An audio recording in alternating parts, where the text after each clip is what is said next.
Pinaigting ng Philippine National Police ang rehabilitasyon at recovery operations sa mga lugar na naapektuhan ng bagyong Bobby at Habagat matapos ang agarang pagpapakilos ng mga unit nito sa ilalim ng heightened alert status.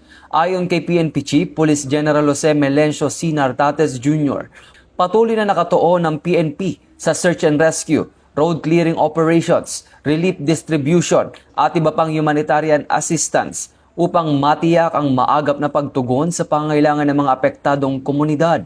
Inatasan din ni Police General Nartates ang lahat ng police units na maipagtulungan sa mga local government unit sa paglilinis ng mga kalsadang natabunan ng baha, paghunan lupa at iba pang mga debris upang mapabilis ang paghahatid ng tulong at maibalik ang akses sa mga apektadong lugar. Tiniyak ng PNP na mananatiling nakaalerto ang mga unit nito upang magbigay ng agarang tulong at suporta hanggang sa tuluyang makabangon ang mga apektadong komunidad.